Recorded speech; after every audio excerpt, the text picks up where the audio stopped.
शास्त्रों के अनुसार कहा गया है कि शरीर पृथ्वी, जल, अग्नि, वायु और आकाश जैसे 5 तत्वों से बना है। कहा जाता है कि जब किसी व्यक्ति का अंतिम संस्कार किया जाता है तो सभी 5 तत्व गायब हो जाते हैं। कहा तो ये भी जाता है कि जब तक अंतिम संस्कार नहीं किया जाता तब तक मृतक की आत्मा भटकती रहती है। इसलिए मृत्यु के बाद विधि विधान से दाह संस्कार किया जाता है, लेकिन समय को देखकर।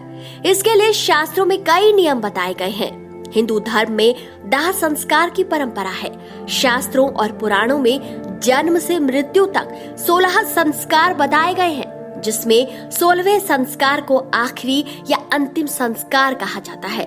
मृत्यु के बाद होने वाले इस संस्कार से जुड़े कई नियम हैं, जिसे आज भी हिंदू समाज के लोग मानते हैं।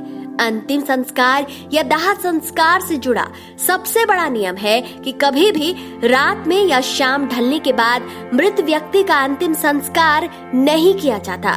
सूर्योदय से लेकर शाम सूर्यास्त होने से पहले ही अंतिम संस्कार करने का विधान है। सूर्यास्त होने के बाद शव का दाह संस्कार शास्त्र के विरुद्ध माना गया है। शास्त्रों में कहा गया है कि सूर्यास्त के बाद दाह संस्कार करने से मृतक व्यक्ति की आत्मा को परलोक में बहुत कष्ट भोगना पड़ता है। अगले जन्म में किसी अंग में दोष उत्पन्न हो सकता है। एक अन्य मान्यता के अनुसार सूर्यास्त के बाद नर्क का द्वार खुलता है। रात में आसुरी शक्तियां प्रबल हो जाती हैं। ज्योतिष में इसलिए रात में अंतिम संस्कार को निषेध माना गया है।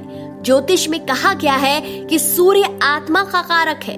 भगवान सूर्य नारायण सभी कर्मों को देखते हैं, इसलिए अति उत्तम रहता है यदि आप मृतक व्यक्ति का अंतिम संस्कार सूर्य के समक्ष करें। इसलिए कहा जाता है यदि किसी व्यक्ति की रात या शाम को मृत्यु हो जाती है तो उसके शरीर को तुलसी मठ के पास रखना चाहिए। शरीर के चारों ओर एक दीपक जलाया जाना चाहिए।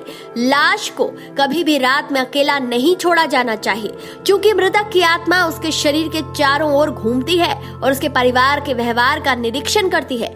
इसलिए व्यक्ति को लाश के पास बैठना चाहिए, भगवान से प्रार्थना करनी चाहिए ताकि मृतक की आत्मा को शांति मिल सके। जब लाश को अकेला छोड़ दिया जाता है तो संभव है कि मृत आत्मा खाली शरीर को खाली घर मानकर प्रवेश करने का प्रयास करे, और वह आत्मा एक बुरी आत्मा भी हो सकती है। इसलिए शरीर को बुरी आत्माओं से बचाने के लिए शव के समीप ही रहना चाहिए और दिन के प्रकाश में ही अंतिम संस्कार किया जाना चाहिए। तो दोस्तों, आप क्या इस विषय पर सोचते हैं? अपनी राय कमेंट करके जरूर बताएं।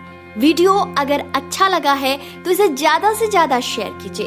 वैदिक धर्म में हम ऐसी ही कहानियां, ऐसी ही शास्त्रीय नियमों को लाते रहेंगे। आज के लिए इतना ही।